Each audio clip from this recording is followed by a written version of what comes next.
representantes o responsables. A partir de este momento, estamos contigo. Contigo unidos. Contigo y tus problemas. RCR presenta Contigo, María Corina Machado.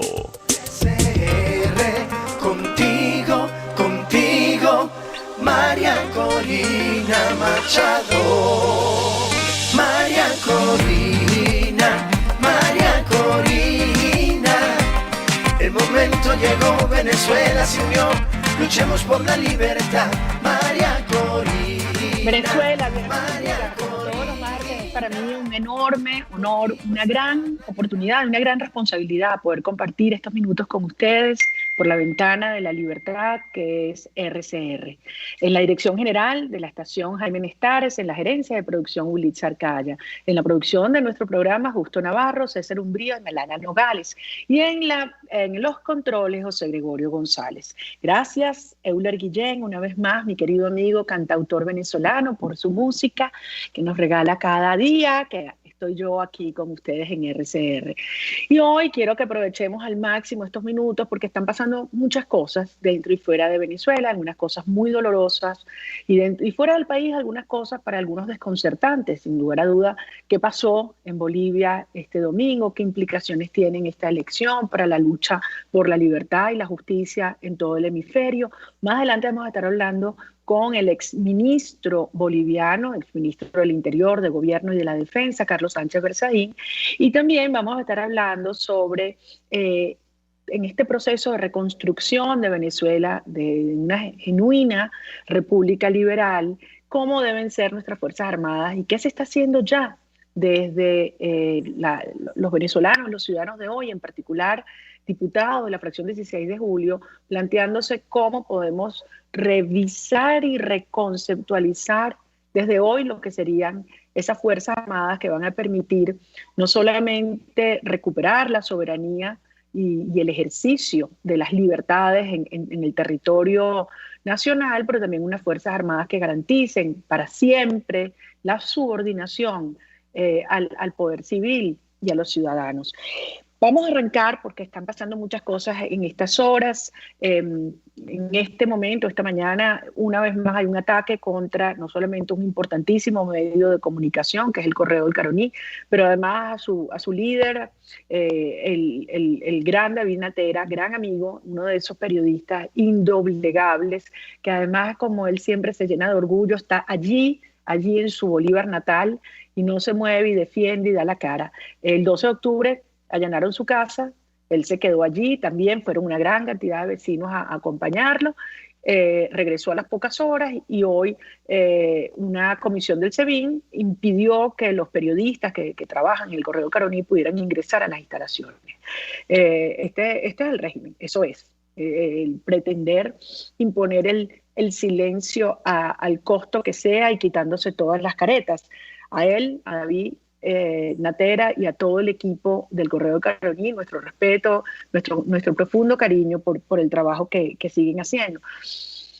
También hoy han circulado las noticias sobre un nuevo accidente en la refinería Cardón, con además consecuencias muy graves para la población que vive alrededor allá de Amuay y Cardón, del centro refinador Paraguaná. Una vez más, el régimen en esto que intenta poner a operar la refinería y no lo logra, además con un riesgo enorme para el personal que labora allí. Es decir, estos criminales no solamente son unos corruptos, son además el extremo de la incapacidad. Trabajadores que te pueden ganar menos de $10, $8 al mes y que saben que están allí arriesgando su vida. Esos mismos trabajadores, esos mismos operarios que hace 20 años, haciendo lo mismo, ganaban más de $1.500 al mes. Hoy ganan menos de $10.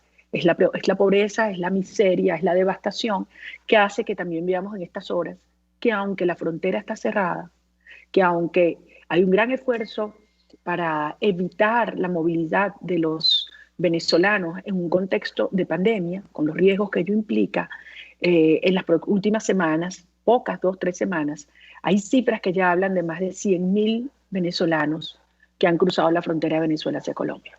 Imagínense lo que esto significa. Sin dinero, sin comida, siendo objetos de todo tipo de abuso, de atropello.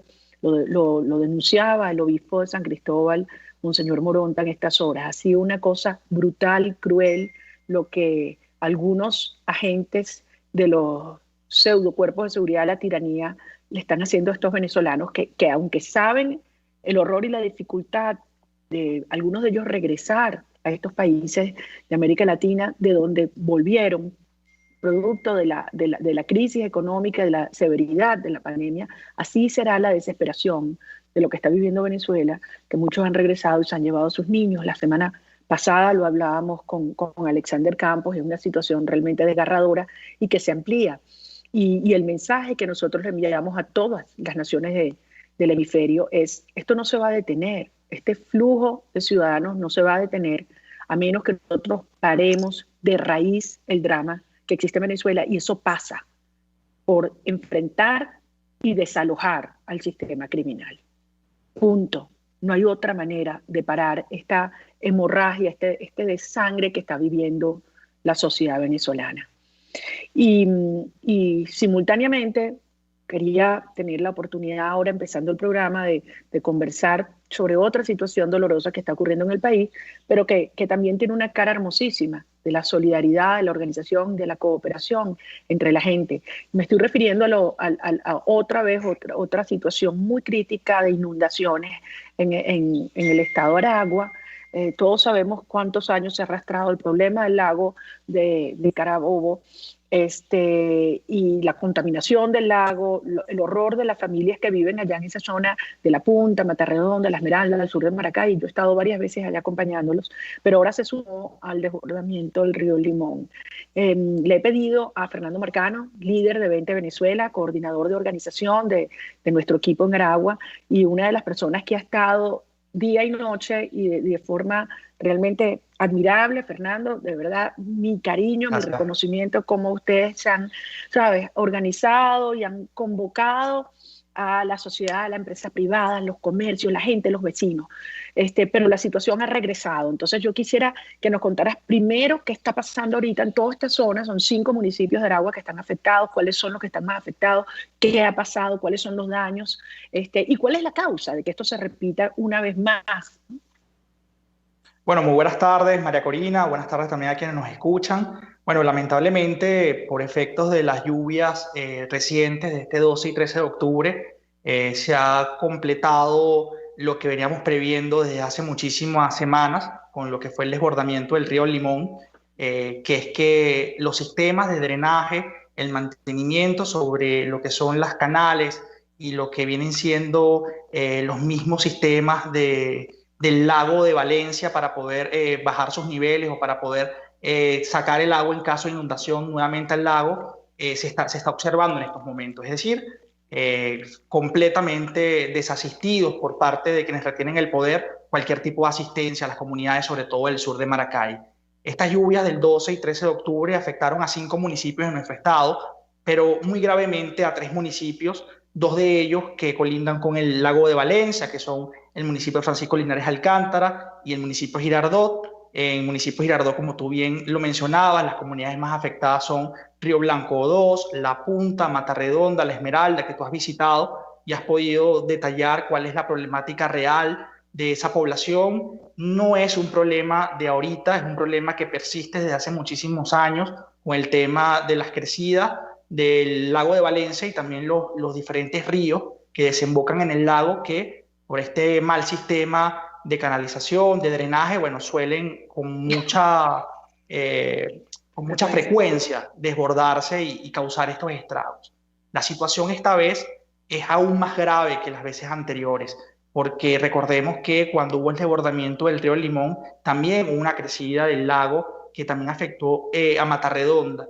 Ellos quedaron completamente desasistidos de esa vez porque la ayuda se concentró únicamente en el Limón. Nuestro equipo de 20 y de la plataforma Juntos lo vamos a superar, que vamos a hablar un momento sobre esto más tarde, hizo la visita correspondiente y pudo realizar las denuncias. Bueno, llovió sobre mojado, María Corina. Sí. Estamos viendo gente? desastre. O sea, ¿cuánta gente, cuántas familias han sido afectadas, cuántas han perdido todo? De verdad que cuando estuvimos en esta zona hace un par de semanas, Bueno, ya va a ser casi un mes. De verdad que es absolutamente desgarrador y quisiera que la gente entendiera lo que significa es perder absolutamente todo, perderlo todo. La gente que ha perdido sus electrodomésticos, su ropa, sus muebles, sus carros, sus recuerdos, sus fotografías, absolutamente todo. Eso es lo que significa una inundación de esta magnitud. O sea, ver casas absolutamente tapiadas con lodo que les llega hasta el techo y gente que no tiene dónde ir a vivir, dónde hospedarse. ¿Cuánta gente más o menos estiman ustedes, cuántas familias están en esta situación tan grave en este momento, Fernando? Mira, nosotros calculamos que por lo menos en el municipio de Mariño son más de 2.000 damnificados directos. Cuando hablamos de directo es que quedaron completamente sin algún tipo de hogar, con daños estructurales en sus casas, perdiendo todos los electrodomésticos, lo que nosotros decimos pérdida total, ¿no? En el municipio de Girardot quizás fueron más en la comunidad de Río Blanco, ya que La Punta y Matarredonda, como tú sabrás, ya son comunidades que están bajo las aguas y los vecinos van, sí, básicamente a recuperar lo poco que puedan haber perdido cada vez que llueve. En el municipio de Linares Alcántara, Paraparal, que también has visitado esa zona, sí, volvió a inundarse. De las bombas que estaban fijas para poder socorrer a las personas y extraer el agua, solamente está funcionando una, que no hace el trabajo que debe hacer. También hubo pérdida total de muchísimas familias. Mira, los daños son incalculables. Primera vez que nosotros en Aragua vemos que en tantas zonas afectadas hay daños estructurales en viviendas, hablando de que ya no pueden ser habitables. No solamente se inundó, sino que la fuerza de las aguas destruyó las viviendas, como lo hemos denunciado en las diferentes tweets y diferentes referencias que hemos hecho sobre estos hechos trágicos. Una cosa que me impresionó mucho cuando estuvimos recientemente allá en el Limón es la cantidad de gente voluntaria presente. Gente que viene de las propias comunidades, vecinos, que también están afectados, pero van a ayudar al que está peor, gente de ONGs, de universidades, de iglesias, es decir, bueno, la gente de 20 y otras organizaciones sociales, políticas. O sea, realmente fue una reacción masiva, enorme y súper generosa. ¿Qué tanta ayuda se ha podido dar y hoy en día qué es lo que más se necesita? Mira, María Corina, realmente, y lo digo de manera responsable, quienes se han abocado realmente a esta solidaridad, a poder ayudar a la gente, ha sido la empresa privada, las fundaciones y la sociedad civil. O sea, realmente se ha visto un completo abandono por quienes retienen el poder por parte del régimen y realmente han olvidado comunidades como la del sur de Maracay y la de Linares Alcántara y únicamente se han concentrado con maquinarias a poder sacar barro de la calle, pero realmente tienen a las personas afectadas completamente desasistidas. Mira, nosotros, debido a ese esfuerzo que está haciendo la sociedad civil y las fundaciones, decidimos conformar una plataforma que se llama Juntos lo vamos a superar. Nosotros hemos entregado en estos momentos en materia de insumos, que es medicamento, ropas y alimentos no perecederos, aproximadamente 1,5 toneladas de insumos en lo que va desde la tragedia que vimos en el Limón hasta esta que acaba de ocurrir en 12 y el 13 de octubre. Y aspiramos poder, al terminar esta semana y la otra, llegar a las 2 toneladas de ayuda. Y eso únicamente ha sido posible gracias a la ayuda del ciudadano. No nos han podido quitar eso, María Corina, no nos han podido quitar a los venezolanos la capacidad de ser solidarios en los momentos más difíciles. Y la gente que quiere ayudar, ¿cómo puede hacerlo? Porque claro, hay gente que está lejos de Maracay, lejos de Aragua, lejos del lago Valencia, esas zonas no es fácil el acceso, no es fácil el traslado, todo lo que ha sido el caos del combustible. ¿Cómo puede la gente ayudar? Todos los que estamos alrededor del país, incluso venezolanos alrededor del mundo. Mira, nosotros tenemos 3 formas de poder concentrar las ayudas. La primera es que vayan a nuestras oficinas en el Centro Comercial La Capilla, oficina número 21, en el primer piso. Ahí en horario de 9 de la mañana a 12 del mediodía pueden dejar sus donativos. Lo estaremos recibiendo por parte de nuestros equipos. La segunda es que puedan contactarnos por teléfono directamente. ¿Cuál es el teléfono? 0412-866-4006. A ese teléfono pueden escribirnos por WhatsApp y vamos a estar al pendiente para buscar sus donativos. Y las personas que se encuentran lejos del estado de Aragua y lejos del país, hay una serie de comercios y empresas privadas que se han ofrecido sus servicios delivery para que puedan hacer directamente el donativo a través de ellos, que ellos lo llevan directamente a nuestra sede, María Corina. Excelente, excelente, Fernando. De verdad es admirable. Mira, cuando yo veo las imágenes de ustedes, los testimonios, con el agua hasta aquí, o montados en lanchitas por las calles o acompañando, sí, y que sepan que no están solos, que los venezolanos los acompañamos. Cuídate mucho, Fernando. Un abrazo grande a todo el equipo. Gracias. Un saludo. Fernando Marcano, líder de 20 Venezuela en el estado de Aragua. Vamos a una brevísima pausa, amigos. Al regreso vamos a estar conversando con Luis Barragán. Luis Barragán es diputado, miembro de la Comisión Permanente de Defensa y miembro de la fracción 16 de julio. Vamos a hablar de una iniciativa que ha tenido él y otro conjunto de personas que a mí me parece medular y absolutamente oportuna. Y es una propuesta de ley de mérito para las Fuerzas Armadas. Vamos a una brevísima pausa, ya regresamos contigo. Usted escucha Contigo, solo por RCR 750 AM. Puedes seguirnos en nuestras redes sociales. En Twitter, @RCR750, la radio que se ve. ¿Te imaginas unos deliciosos y súper cremosos helados libres de azúcar, libres de lácteos, libres de huevos, libres de gluten, libres de culpas? Te lo tengo. Heladería Vegan Fruit lo hizo posible y aptos para todo tipo de personas. Los heladitos Vegan Fruit los encuentras en los mejores supermercados y tiendas de delicateces. Síguelos en las redes. @heladería Vegan Fruit. Amor vegano y cremoso. Cómo prevenir enfermedades, cómo actuar en casos de emergencias médicas, cómo mantener una buena calidad de vida.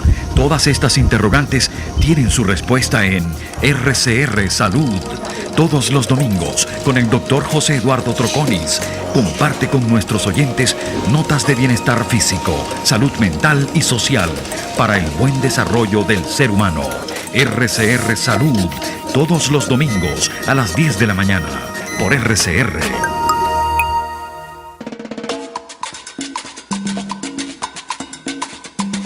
Fuerza que nos activa, fuerza que une a un país que quiere cambio. Mi nombre es Chuo Torrealba y estoy contigo desde las 5:30 de la mañana para que te enteres de todo lo que acontece dentro y fuera de un país en crisis, un país que quiere cambio y libertad. Unidad, la fuerza es la unión, de lunes a viernes desde las 5:30 de la mañana con Chuo Torrealba, solo por RCR, porque lo bueno une. Moisés Naim en Efecto Naim. Hola, soy Moisés Naim desde Washington. Conéctese a rcr.tv. También nos puede seguir por @Efecto Naim en Twitter. Y estamos en Facebook y en Instagram. Y no olvide que puede disfrutar todos los contenidos del programa cuando usted quiera, suscribiéndose a nuestro canal de YouTube. Nos vemos en la radio. Los miércoles y viernes a las 7 de la noche. Solo por RCR 750 AM. RCR 750 AM. Porque lo bueno une. Les estamos presentando Contigo, el espacio donde tú y tus dirigentes se escuchan. Solo por RCR 750 AM. Aquí estamos, amigos, de regreso contigo y como les había mencionado, tenemos una conversación que para mí es realmente medular para lo que queremos hacer de Venezuela. Una vez que logremos desmantelar este régimen e iniciar un proceso de reconstrucción de una nación con pilares republicanos y éticos muy sólidos. Una de esas grandes transformaciones, sin lugar a duda, tiene que ver con los incentivos en nuestras instituciones. ¿Cuáles son los incentivos? ¿Cuáles son las conductas que queremos promover en la sociedad? ¿Cómo hacer para que la sociedad venezolana y cada uno de nuestros miembros cumpla las leyes, se esfuerce, trabaje duro, coopere, sea íntegro y busque sin lugar a duda la excelencia? Porque si algo nosotros no queremos, como algunos plantean, es bueno, un país normal. No, ningún país normal. Queremos construir una Venezuela absolutamente excepcional. Y desde luego, uno de los primeros desafíos será el rescate de la soberanía nacional, una Venezuela de los venezolanos, una Venezuela donde impere el Estado de Derecho, el imperio de la ley, la justicia, el respeto. Y en ese contexto, es fundamental repensar cómo serán nuestras Fuerzas Armadas. Unas Fuerzas Armadas en las cuales los oficiales y soldados, sus miembros, sepan que si cumplen las normas, su compromiso, si se esfuerzan, si se preparan, si actúan con responsabilidad, con integridad, cumpliendo además su servicio a la nación, van a poder tener una carrera y un ascenso seguro. No va a depender de que tengan contactos con un actor o dirigente político o que sean parte, muchísimo menos, de una organización o una tendencia partidista. Para nada. Unas Fuerzas Armadas para una república liberal. Hay gente que dice, bueno, ¿y por qué en este momento falta mucho? No falta mucho. Esto es fundamental abordarlo, discutirlo y acordarlo hoy. Una institución que se base en la meritocracia, y no en la devastación que ha representado la supuesta lealtad a un proyecto o a una persona que ha hecho que los mejores se vayan y que asciendan algunos que no merecen porque no se han ganado ese reconocimiento. Sobre este tema quería conversar con el diputado Luis Barragán, él es miembro de la fracción 16 de julio, diputado por el Estado de Aragua, miembro de la Comisión de Defensa y también es coordinador de 20 Miranda. Diputado Barragán, gracias por acompañarnos. Luis, de verdad que un placer enorme poder conversar estos minutos contigo. Gracias, Valentina. Buenas tardes con todos. Muchísimas. Bueno, siempre hemos tenido algunos problemas de comunicación. Yo no sé si tú me estás escuchando bien. Te estoy escuchando un poquito. Adecuadamente en las Fuerzas Armadas tiene cabida. Y cuando decimos Fuerzas Armadas, como en otros ámbitos de la sociedad, por su profesionalismo, especialidad e institucionalidad, que es lo que esperamos los venezolanos. La construcción de estas tres, en la cantidad de necesidad de estas bases de Sí, Luis, no te estamos escuchando bien, Vamos a intentar llamarte por otra vía, porque de verdad que es un tema medular y yo quisiera que lo abordáramos con precisión. Y además que creo que es muy importante, porque si algo queremos decirle a los ciudadanos militares, que hoy yo estoy convencida que existe un núcleo institucional en nuestras Fuerzas Armadas, es cómo va a ser no solamente la Venezuela después de este horror chavista madurista, cómo va a ser esa Venezuela después que desmontemos este sistema de mafias y que realmente reconstruyamos unas Fuerzas Armadas distintas a las que tuvimos. Obviamente, lo contrario a lo que existe hoy.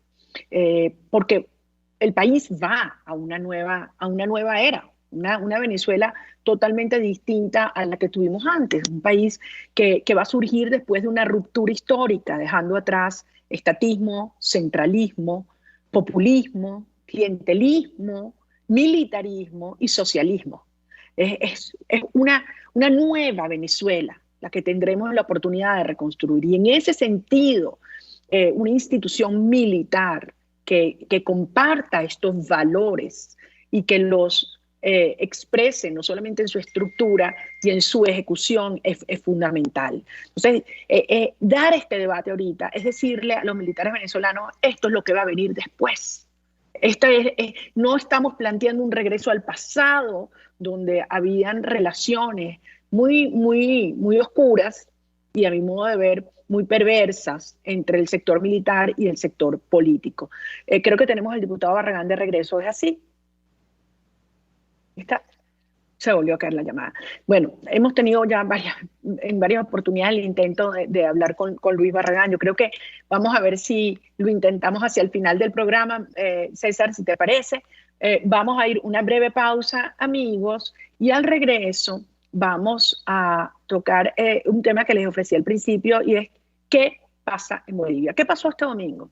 ¿Qué significado tiene esto para no solamente esta nación hermana, sino para la lucha por la libertad de Venezuela y para toda la operación antioccidental que se está desplegando y que tiene un pilar o un bastión en Bolivia por su dinámica en términos de la industria del narcotráfico y también los vínculos que tiene con sectores islamitas extremos. Vamos a una brevísima pausa y al regreso estaremos hablando con el exministro de Defensa de Bolivia, Carlos Sánchez Berzaín. Ya volvemos contigo. Pluralidad, libertad y respeto. Estás escuchando Contigo, solo por RCR 750 AM. Puedes seguirnos en nuestras redes sociales. En Twitter, @RCR750, la radio que se ve. Desde los sectores populares del país se escucha una clara señal.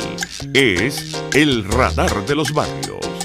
Evelyn Martínez y la red de ciudadanos le invitan a identificar amenazas, ubicar soluciones y hacer seguimiento eficiente a las problemáticas de cada sector. Un espacio contra la polarización donde se construye de abajo hacia arriba y de adentro hacia afuera.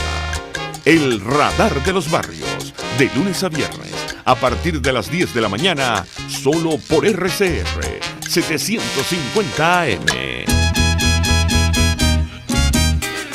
En la crisis se encuentran las oportunidades. Aquí en Sin Estrés se las mostramos con invitados especiales que nos regalan sus experiencias por una Venezuela mejor. Cada tarde, de lunes a viernes a las 3, desde el emprendimiento, la educación, la salud y el entretenimiento. Por nuestra calidad de vida se nos hace necesario tomar un respiro del agobio diario, dedicar unos minutos a la salud mental y emocional para vivir sin estrés. Sin Estrés, de lunes a viernes a las 3 de la tarde por RCR 750, la radio que se ve. Voz de América. Información precisa, completa, veraz, objetiva e independiente. Directo a tu pantalla. De lunes a viernes a las 2 de la tarde por RCR 750. RCR 750 AM, porque lo bueno une. Les estamos presentando Contigo, porque nos preocupan las mismas cosas. RCR 750 AM. Aquí estamos, amigos, de regreso contigo, y como les prometí desde el principio del programa, vamos a tener una conversación franca, cruda, directa, como siempre se expresa Carlos Sánchez Berzaín. Carlos es abogado, político, boliviano, fue ministro de Gobierno, ministro de Interior y ministro de Defensa en los dos gobiernos del presidente Gonzalo Sánchez de Lozada. Y actualmente también Carlos es director del Inter-American Institute for Democracy, ¿no? Inter-American Institute for Democracy. No quería pronunciarlo mal.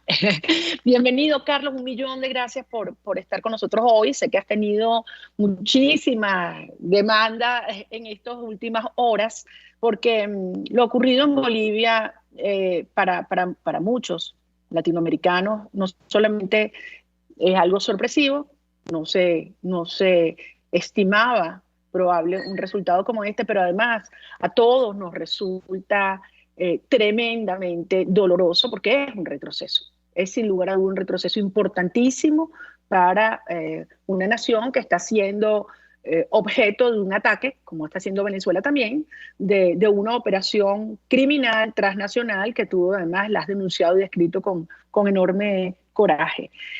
Así que vamos a entrar directo. ¿Qué pasó? ¿Tú lo esperabas? ¿Cómo lo explicas? Estamos todavía en proceso de entender las múltiples variables o factores que pueden haber generado este resultado tan lamentable. Cuéntanos. Gracias, María Corina. Lo que hay que hacer es no tratar el tema boliviano como algo que ha pasado. Está pasando, no está resuelto. Lo que estamos mirando en Bolivia es lo que la dictadura pretende sea el último acto de la aplicación de su sistema de dictadura electoralista para reponer el dictador a la cabeza del Poder Ejecutivo. Y esto no es algo que está concluido, porque aquí simplemente estamos viendo la actuación del fraude sistémico y fáctico que la dictadura castrochavista preparaba en Bolivia. Ahora, ¿cómo se explica esto? Vamos atrás con un poco de historia. El año pasado, el 20 de octubre, hay elecciones en Bolivia en el marco del sistema de dictadura electoralista, porque la dictadura electoralista tiene dos elementos, entre otros. Primero, son elecciones que se hacen cuando no hay ninguno de los elementos esenciales de la democracia. No hay respeto a los derechos humanos ni a las libertades fundamentales. Son elecciones donde hay presos políticos, persecución política, miles de exiliados, y hacen elecciones. O sea, no hay el primer elemento. La segunda cosa que no hay vigencia del Estado de Derecho, porque el Estado de Derecho quiere decir respeto a la ley. Y ellos establecen una serie de disposiciones de la dictadura que van desde la Constitución hasta las leyes infames que violan los derechos humanos y te llevan a elecciones en ese marco, que no es Estado de Derecho. Tercero, no hay división e independencia de poderes, porque todos los poderes, incluido el órgano electoral, está concentrado en manos de la dictadura para manipularlos. En esas elecciones no hay manera que tú acudas a un juez para denunciar un acto violatorio de tus derechos porque el juez es del régimen. No hay manera que le pidas al órgano electoral que anule un fraude porque el sistema es del régimen. No hay manera de que tú hagas ejercicio de prensa libre para hacer elecciones porque está controlado por el régimen. Entonces, en ese escenario no se puede cumplir el otro elemento de la democracia, que es la celebración de elecciones libres, justas y basadas en el sufragio universal y secreto, porque las constituciones de los regímenes castrochavistas de Venezuela, de Nicaragua y de Bolivia han hecho desaparecer el sufragio universal. El sufragio universal, además de que todos votan, quiere decir que todo ciudadano es igual. O sea que tu voto como el mío vale lo mismo. Y eso no funciona en las dictaduras electoralistas porque ellos han creado un sistema para convertir las minorías relativas en mayorías absolutas. En Bolivia, en esta elección, bajo la constitución del Estado plurinacional dictatorial, con el 26% de votos puedes tener mayoría en el Senado, porque han suplantado el Senado de la República, que era de 13 por cada departamento, 27 en total, a 4 por cada departamento, y en vez de hacer elección por mayoría, 2 y 1 por minoría, eligen proporcionalmente y con el 26% controlan el Senado. Con el 30% de votos en Bolivia tú puedes tener el control de la Cámara de Diputados y de la Cámara de Senadores. Y con el 40%, con diferencia de 10%, puedes hacer un presidente. Eso es castrochavismo. En la República necesitas mayoría o necesitas una segunda vuelta bien hecha. Entonces, termino mostrándote que Bolivia ha sido llevada a una situación en un sistema dictatorial en el que no puedes ganar. Encima de eso, se ha mantenido el sistema de impunidad porque el partido que hizo el fraude electoral el año pasado es el partido que está ganando la elección, tenía que haber sido inhabilitado. El candidato Arce Catacora tendría que estar enjuiciado por 14 años de dictadura y de fraude y de delitos económicos que han puesto a Bolivia en la crisis económica en que está el ministro Evo Morales. Si Evo Morales está prófugo, el ministro de Economía, ¿cómo puede ser el candidato?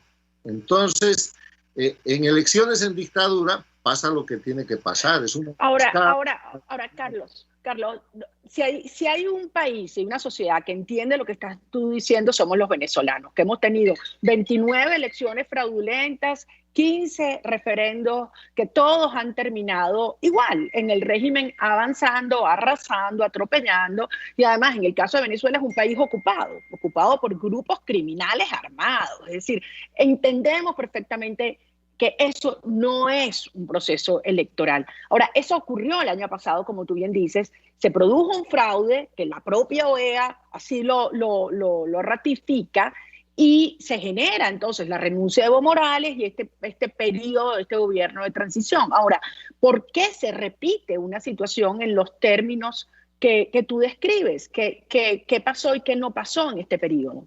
No ha habido transición. La presidenta interina Yanina Áñez, que tenía que hacer la transición a la democracia, y transitar quiere decir cambiar, no ha repuesto el respeto a los derechos humanos y libertades fundamentales. No hay Estado de Derecho en Bolivia porque sigue rigiendo la constitución de la dictadura y sus leyes. Hay plena impunidad para la gente de la dictadura, no hay un solo proceso que haya avanzado. No hay división e independencia de poderes porque todos los poderes, incluido el Ejecutivo, del que ella es la cúpula, está controlado por la dictadura. Una asamblea que hace las leyes que quiere y las promulga. Un poder judicial que protege y da impunidad a Evo Morales y sus cómplices y habilita al candidato Arce Catacora, y una fiscalía que en vez de perseguir a los criminales de la dictadura está persiguiendo a los defensores de la democracia. No ha habido transición, y por eso el gobierno interino de Yanine Áñez no es un gobierno de transición, sino un gobierno de continuidad.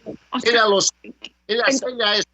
Cuando ahora sale la propaganda del MAS y de la dictadura, decir, hemos ganado de acuerdo a encuestas en primera vuelta, y ella sale y los reconoce inmediatamente. O sea, ahora, no... o sea que en tu opinión, esos resultados no reflejan las preferencias reales del pueblo boliviano. Esos resultados son parte del fraude. Primero porque el cómputo oficial no ha terminado.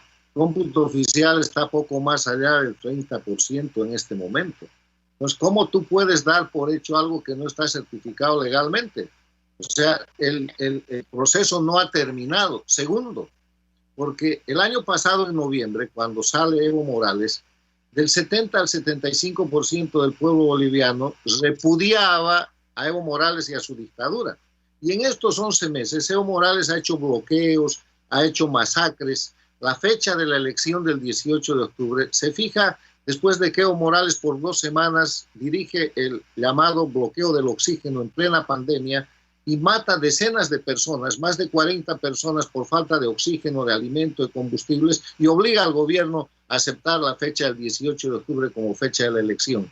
Con todos esos elementos, de pronto el 75% de repudio popular se vuelve 52% de votación a favor de la dictadura. Eso es imposible. Por eso el pueblo boliviano hoy día se está movilizando para denunciar el fraude. Ese pueblo boliviano que ya ha sido traicionado por Yanine Áñez, con la falta de transición y con el reconocimiento que ha hecho este acto de fraude electoral de proclamar un ganador por encuestas.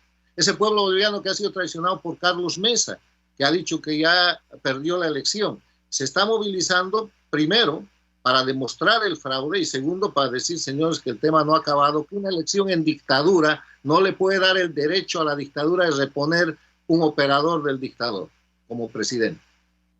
Ahora, Carlos, lo que se vio en los días previos, bueno, en todos estos meses, por lo que tú describes, ¿no?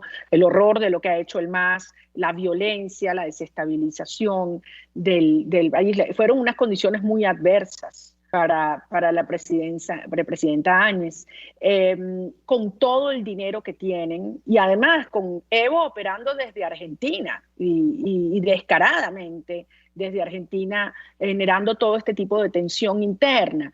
Vimos cómo los jefes del Foro de Sao Paulo se manifestaron con enorme vigor en las últimas horas y llamaba la atención algunos mensajes por las redes sociales que entre otros mandaba Ernesto Samper diciendo: logramos Bolivia, ahora vamos por Ecuador.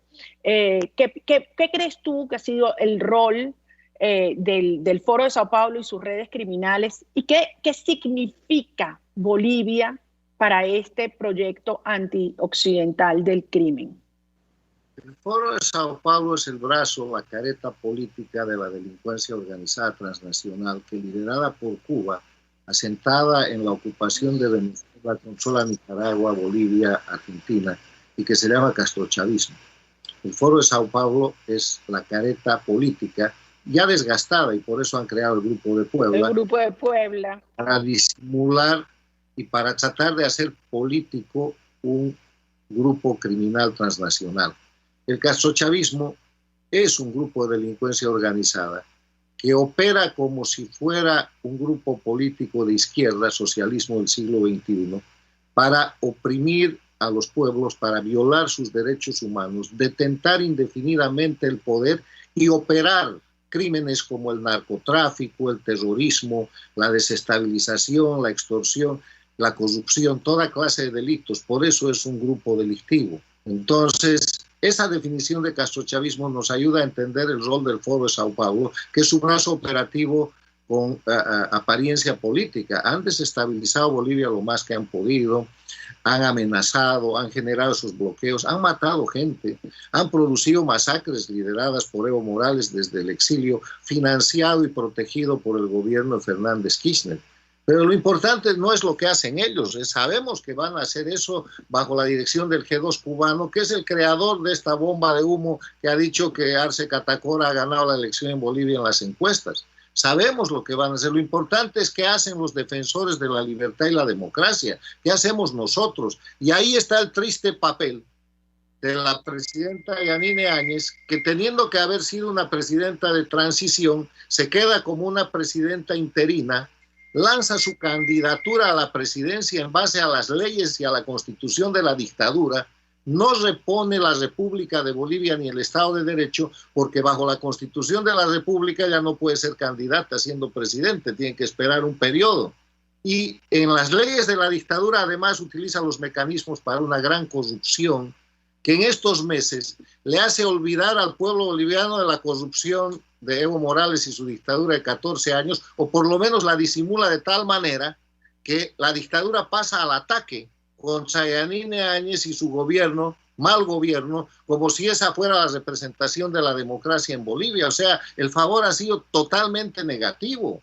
Y el tema de no haber hecho transición, el tema de no haber repuesto la república para recuperar el Estado de Derecho y para recuperar la división de independencia de poderes, y entonces recuperando el sufragio universal, hacer elecciones, es el pecado mortal. Si tú vas a elecciones en dictadura, vas a perder, te van a hacer fraude, que es lo que nos están haciendo. Ahora, Carlos, fíjate, se están escuchando muchas voces en estas últimas horas diciendo, bueno, lo que pasa, porque por supuesto, nadie se le ocurre ya en el mundo asociarse, justificar el crimen y la devastación chavista y madurista, ¿no? Y después del informe de la misión de verificación de hechos de las Naciones Unidas, donde lo culpa directamente a Maduro de ser autor material de delitos y crímenes de lesa humanidad, menos. Pero entonces, en el caso boliviano dicen, no, pero es que Bolivia es otra cosa. El gobierno de Evo Morales y Arce era otra cosa. No era lo mismo que el chavismo-madurismo. Es decir, había mejor administración, calidad de vida, sensatez económica. Una cosa era el discurso contra los empresarios y la propiedad privada, pero después se le daba y se le respetaban sus derechos y había más o menos algunas reglas del libre mercado, tratando bueno, como una explicación a los resultados del domingo. ¿Qué sientes tú sobre este planteamiento? No acabas de repetir el discurso castrochavista para Bolivia. Pero esa gente debería recordar que Evo Morales en los últimos meses ha dicho que vuelve, primero, para liquidar la policía boliviana que lo traicionó. Segundo, para establecer en Bolivia milicias armadas, igual que Venezuela, que fue lo que le dijeron que haga, pero que él no hizo, y de esa manera acabar con las Fuerzas Armadas. Y tercero, para terminar con la libertad de prensa y ponerla en el modelo cubano, que es la manera de que la prensa apoya la revolución. Esa gente debería acordarse que Bolivia hoy día es un narcoestado, que el año 2003, cuando derrocan al presidente Sánchez Lozada, Bolivia tenía 3.000 hectáreas de coca ilegal y que hoy día tiene 80.000 y es el núcleo central de la cadena de narcoestados que ha montado el castrochavismo, donde el narcoestado jefe es Cuba, el narcoestado hub es Venezuela y el narcoestado productor de la cocaína es Bolivia junto con las FARC y la CLN de Colombia. O sea, miren objetivamente eso. Y no pueden decir que Bolivia es un remedio de democracia, porque en Bolivia han habido y hay presos políticos, perseguidos políticos, se ha judicializado la persecución de la política y más de 1.200 exiliados. Y además que se guíen por los elementos esenciales de la democracia. No hay división e independencia de poderes, no hay libre organización política, no hay Estado de Derecho. Ahora, Bolivia nunca va a ser Venezuela, porque Venezuela es el terror. Venezuela es el infierno construido por el castrochavismo, creando una crisis humanitaria en el país más rico de las Américas. La potencia petrolera más grande de las Américas hoy día está convertida en un centro de miseria. Bolivia, sin embargo, ha sido dejada por Evo Morales, que ahora pretende volver a hacer tomar la presidencia de la República, como un narcoestado, con una deuda externa no conocida, con casos de corrupción que van desde el robo y el entreguismo a terceros países hasta el estupro institucionalizado por Evo Morales para el abuso de menores, y en una situación de crisis económica. ¿Acaso hoy día Bolivia vive una bonanza económica? En Bolivia hay hambre, en Bolivia hoy día hay más pobreza y más diferencias entre los bolivianos que la que había antes de que Evo Morales tome el poder. Bolivia es un régimen castrochavista. Claro, Carlos, hace unas horas Arce dice que sí, que él se lleva muy bien con Evo Morales, pero que Evo Morales no va a estar en su gobierno. Y entonces inmediatamente saltan muchas personas a decir, fíjense, esto puede ser como la patada que le dio Lenín Moreno a Rafael Correa. ¿Qué piensas tú? Yo creo que no. Yo creo que no, porque primero Arce Catacora es el ministro y cómplice de Evo Morales por casi... Bueno, pero Lenín era su vicepresidente en el caso de Correa, ¿no? Aquí hay una sola cosa que puede diferenciar. Primero, transparencia en el proceso actual. Ya es una elección en dictadura. Esa proclama en boca de urna no es un presidente. Hay que clarear las denuncias de fraude electoral y hay que hacer las cosas como tienen que ser, en el marco de la legalidad dictatorial. Y segundo, como este hombre que se considera presidente electo dice que no es como Evo Morales, el compromiso que debería hacer es la transición a la democracia. Va a haber respeto a los derechos humanos, va a cesar la persecución política, va a haber independencia de poderes, está dispuesto a cambiar el poder judicial manejado por el... Para que haya justicia y se demuestre todos los actos de corrupción que los involucraron a ellos y que los siguen involucrando con el régimen chavista madurista y con sus aliados internacionales. Ahora, Carlos, porque nos quedan unos 4 minutos, ¿qué viene ahora? Porque yo siempre he planteado, y tú me has escuchado decirlo, que esta especie de metástasis, que es este sistema criminal que se esparce por América Latina, veamos lo que está pasando en Chile, ni hablar lo que le quieren hacer Colombia. Colombia está en la mira, o sea, la desestabilización y la destrucción de la democracia colombiana es una cosa que está ya muy avanzada, porque además estos criminales han destruido, digamos, la dinámica en las fronteras y se ha convertido en un espacio de libre operación, todo nuestro territorio para los grupos criminales del ELN, la FARC, la Fuerza Bolivariana para la Liberación, el paramilitarismo, todo lo que bien sabemos que opera desde Venezuela para atacar a Colombia. Yo siempre he planteado que el núcleo, el tumor de esa metástasis es el sistema del régimen venezolano y que mientras nosotros no desmontemos el régimen venezolano, ese proceso va a continuar esparciéndose por la región y no se va a poder revertir. Es decir, difícilmente vamos a poder salvar a Bolivia. Para mí es imposible salvar a Bolivia, a Nicaragua, a Cuba o incluso ya a este momento a Colombia y otros países de la región si no salvamos a Venezuela. ¿Qué opinas tú? Bueno, lo que está pasando hoy día en Bolivia es gentileza agradecida a la conspiración hecha por Cuba operando desde Venezuela en el territorio argentino. O sea, Bolivia es víctima de una operación transnacional criminal que tiene como centro al hub del castrochavismo, que es la colonia cubana establecida en Venezuela. O sea, si los venezolanos hubieran sido capaces de cesar la usurpación en el curso de Venezuela, en el curso de estos últimos 11 meses, en Bolivia no estaríamos viviendo lo que vivimos. Eso es verdad. Y en el Ecuador no vivirán la amenaza de febrero próximo, donde van a tratar de reproducir la falsificación, el fraude y los crímenes que están cometiendo hoy día en Bolivia. O sea, aquí hay un eje criminal Cuba-Venezuela que tiene que desaparecer como dictaduras. Mientras la dictadura de Cuba y Venezuela y el castrochavismo estén vigentes, no va a haber paz para las Américas. Son una amenaza permanente a la paz, la seguridad, la democracia y a la libertad individual y los derechos humanos de las personas. Y eso o sea, el tema de Venezuela no tiene que ser arreglado por los venezolanos, sino por el interés propio de toda la comunidad internacional en la región y en el mundo.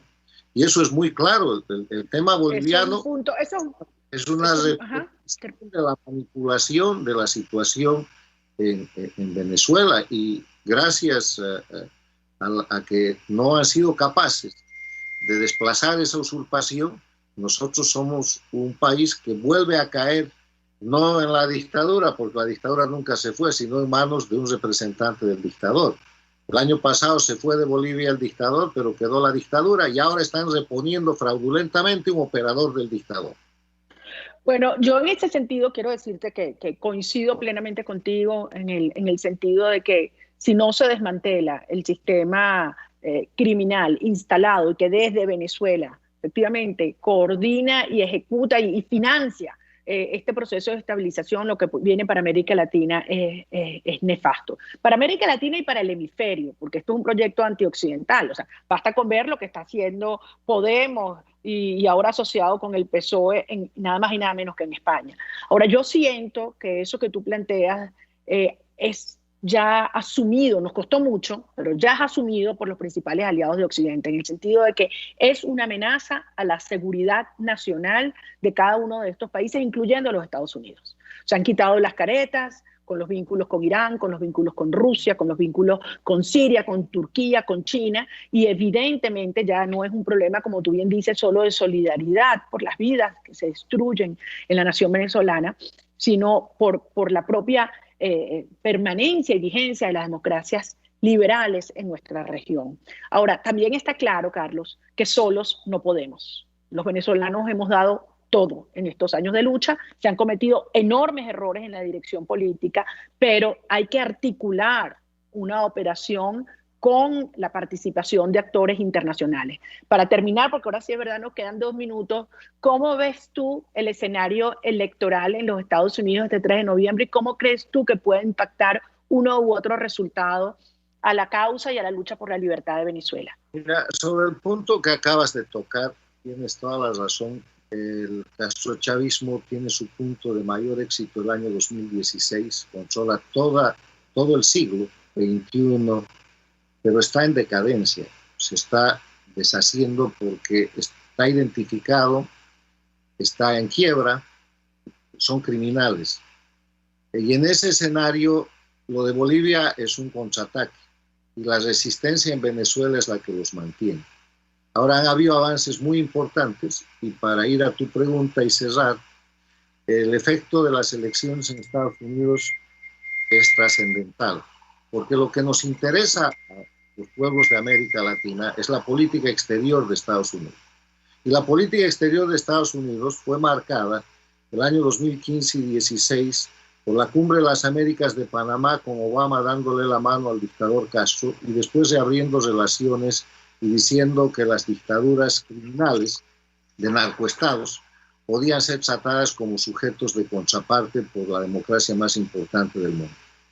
Cambió el gobierno y los republicanos fijaron una política exterior diferente basada en los principios y valores de los Estados Unidos, derechos humanos, respeto a la libertad, democracia, respeto a la propiedad privada, pero tardaron en dar.